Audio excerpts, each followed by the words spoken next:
Nada, muy buenas tardes.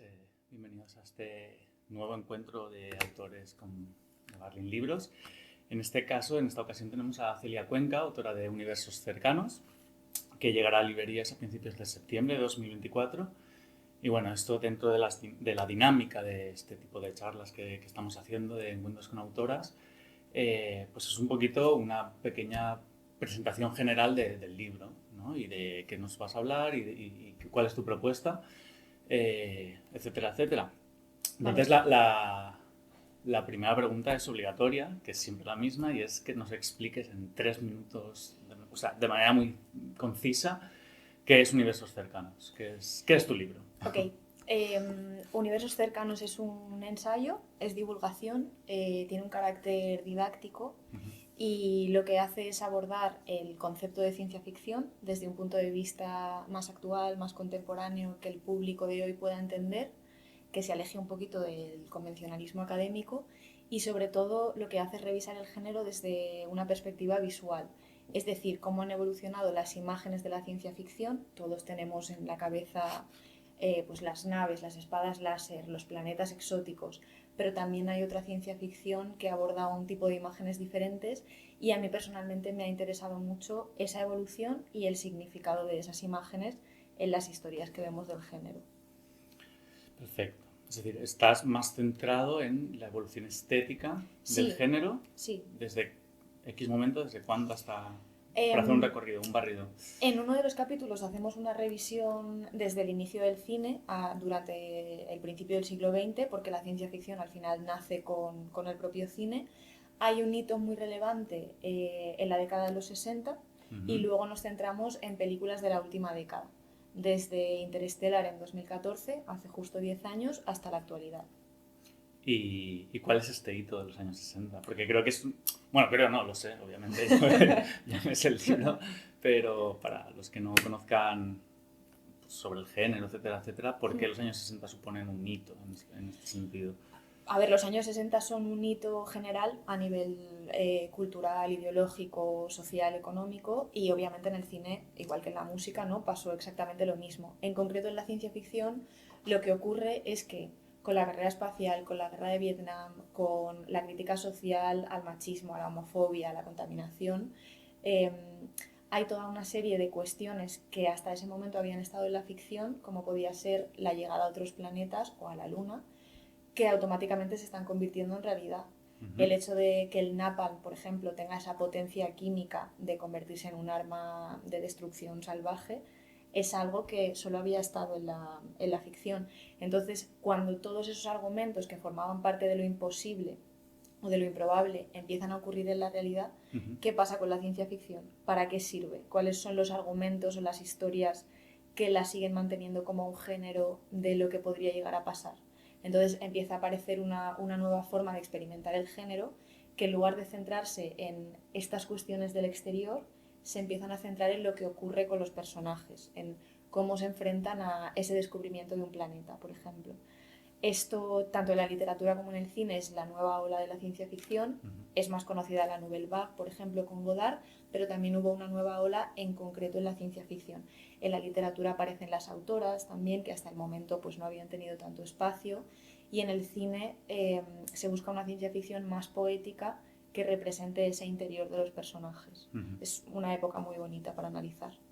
Y en concreto, para acuñar o para hablar de este fenómeno, este momento histórico que, bueno, luego tiene su arrastre a lo largo del tiempo y tal, pero ese momento iniciático, utilizas un término que es Dirty Sci-Fi, que de hecho era el nombre de tu propuesta inicial. Exacto, sí, la Dirty Sci-Fi es posterior, sería más actual porque realmente es un término que comenta Denis Villeneuve, que al final es un director contemporáneo, pero la Dirty Sci-Fi lo que hace es heredar la Inner Science Fiction, que sería como esta ciencia ficción íntima o interior que se centra en la repercusión que eso extraño tiene en el personaje. O sea, ya no es tanto una historia sobre, oh, hemos llegado a Saturno, sino, ostras, cómo me afecta a mí que hayamos llegado a Saturno. Me genera nostalgia, me genera agresividad, me genera dudas y esa inner fiction sale ahí. Interesante. Sí, es interesante. Vale, y a la hora de prepararme esta mini charla, ¿vale? Me he acordado, que te lo he dicho antes de Sí. Off the Record, bueno, tú me hiciste una propuesta inicial que, digamos que yo como persona profana en el género, pues había muchas cosas que se me escapaban a mi comprensión. Entonces te dije, por favor, explícamelo para dummies, Sí. ¿vale? Entonces, como es probable que muchas de las personas que estén viendo este vídeo, haya gente que sea experta, pero gente pues que no conozca bien a qué te refieres, porque no son conocedores del género de la ciencia ficción, etcétera, etcétera. Entonces, yo te pedí que me lo explicaras para dummies, para tontos, y tú lo hiciste de una manera que me convenciste automáticamente y dije, vale, vamos adelante con el proyecto porque me ha encantado. Entonces, para dummies, sin insultar a nadie, Eso, pero para que desde el que se entienda el concepto, sí, un barrido general esa de explicación. esa explicación que me gustó tanto en su momento. Sí, porque, a ver, al final todos sabemos lo que es la ciencia ficción, más o menos, o la fantasía, pero es cierto que hay determinados parámetros que nos ayudan a entenderla mejor.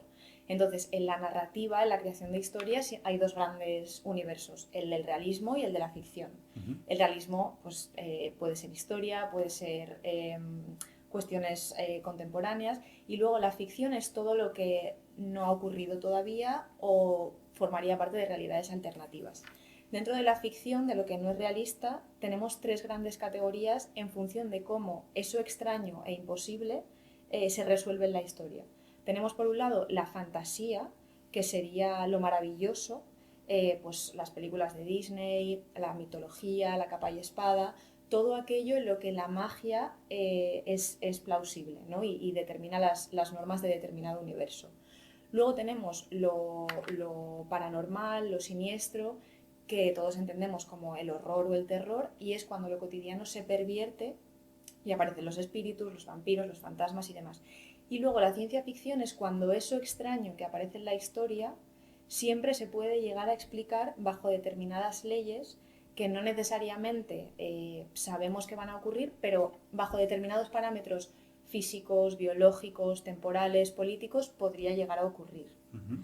En el libro utilizamos el ejemplo del vampiro, que ya lo utilicé en ese momento porque me parece muy explicativo, porque podemos ver cómo el mismo personaje, que es algo extraño y fuera de nuestro mundo cotidiano, en función de cómo se explica, va a un subgénero de lo fantástico o a otro. El vampiro siniestro tipo Drácula tradicional que resucita y devora la sangre de los humanos y demás, viene de una perversión del deseo, es algo morboso, muy freudiano también. Eso sería el terror. Luego tenemos al vampiro maravilloso, que en el libro hablamos de Edward Cullen, ¿no? Porque es este chico súper guapo que, a pesar de ser un muerto viviente, pues deja embarazada a la protagonista, y lo peor que le pasa es que la piel le brilla. Tiene súper fuerza, súper inteligencia, modales y de todo. Y luego tenemos al vampiro de la ciencia ficción, que es el de la novela de Soy Leyenda, que son vampiros que a través de una mutación biológica empiezan a devorar a la gente. Y el protagonista de la novela lo que hace es, analizando ajos y otros materiales como las estacas de madera, intentar cargárselos y eliminarlos. Pero digamos que esto podríamos llegárnoslo a creer porque sería una mutación física del cuerpo. Entonces ahí tenemos los tres grandes grupos. ¿Qué pasa con esto? Que tanto la fantasía maravillosa de capa y espada y demás como lo siniestro se inspiran en cosas que existen. La mitología al final es un conocimiento universal, la religión, la épica, la caballería, todas las leyendas de la Edad Media, el rey Arturo, etc. Luego, toda la perversión, pues todos tenemos a esta amiga que vive el fantasma de su abuela, no sé qué. Son cosas reales, no lo sabemos, pero digamos que hay cierta construcción ahí, pues también a través del folclore, de las creencias paganas, de lo religioso. Pero la ciencia ficción relata situaciones para las que no existe un antecedente histórico.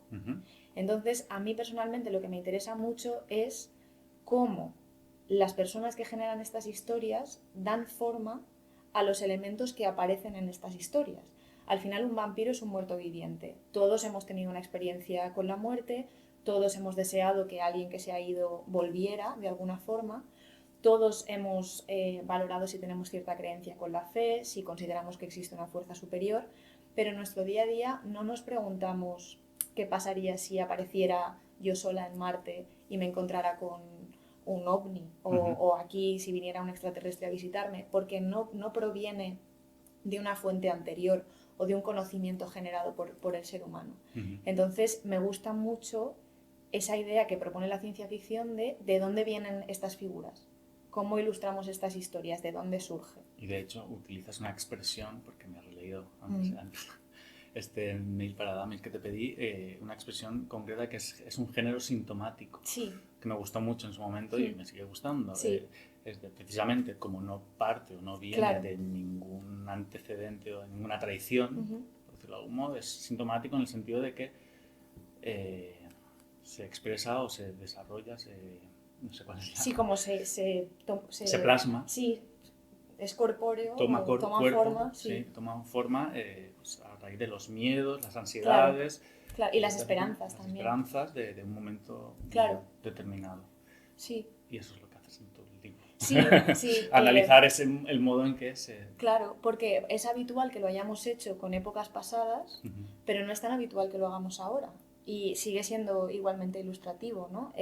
Si en los años 40, con el periodo post-Segunda Guerra Mundial, hay todo un discurso de cómo los extraterrestres o las mutaciones tienen que ver con la invasión de lo extranjero o la contaminación de otras culturas, ¿no? Esta idea de dentro-fuera, por ejemplo, Uh-huh. o durante los años 20 la exploración, pues todo esto de Verne, de la exploración de la Luna o de otros planetas, tiene que ver con el ansia por explorar que había a principios del siglo.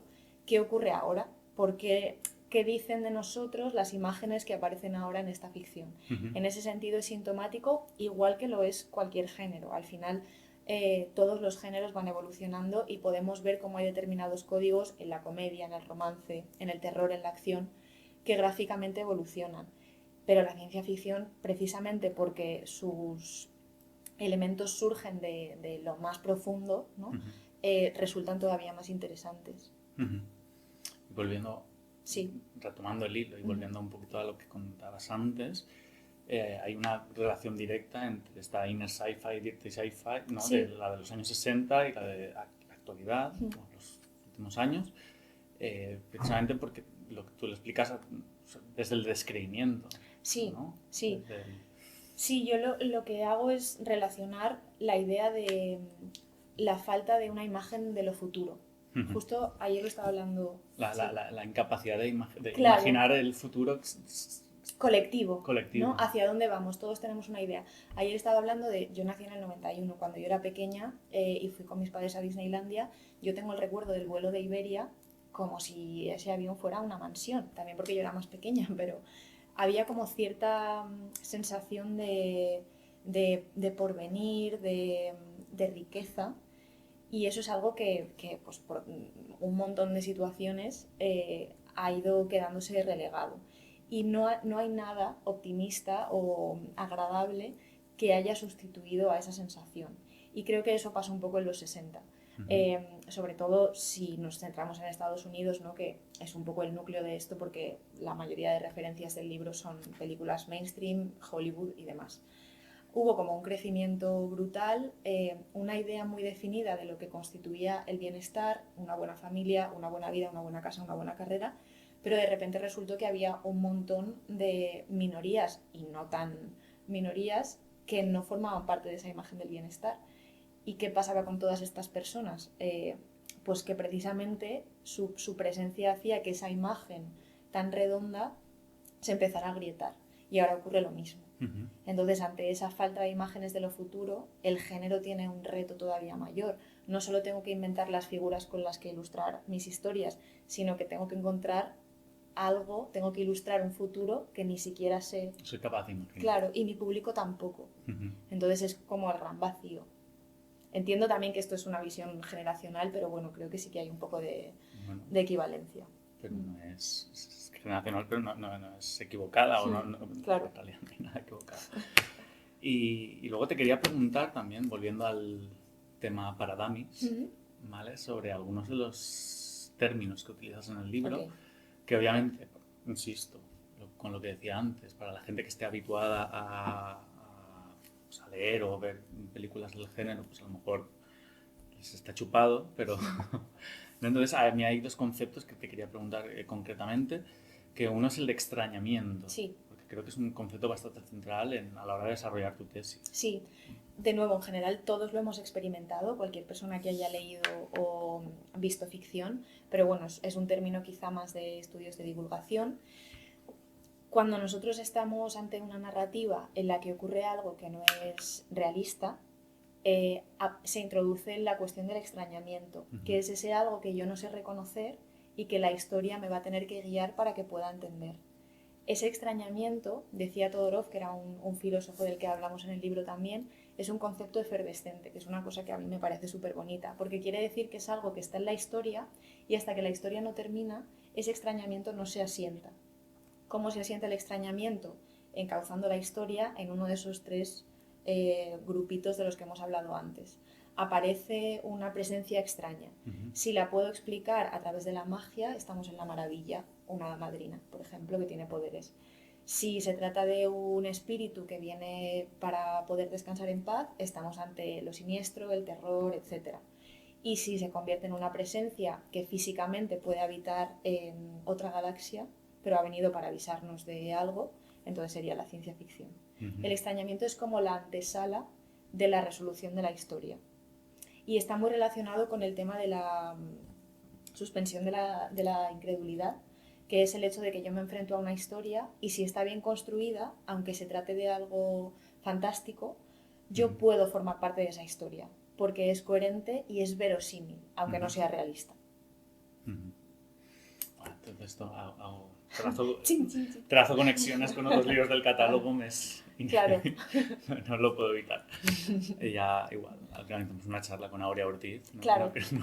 No creo que estuviera fuera de lugar, la verdad, porque son temas que se acaban tocando por un lado por otro. Es que es parte básica de la experiencia de enfrentarte a un relato, ya sea a través de la novela, un cuento, una película, un cómic, porque la generación de la historia se basa en que el espectador o el lector pueda acceder a esa historia y sumergirse lo máximo posible.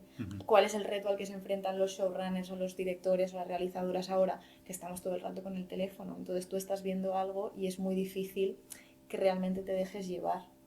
Pero si algo lo puede conseguir ahora mismo es la ficción. Claro. Y el otro concepto, el otro término por el que te quería preguntar es novum. El novum, sí.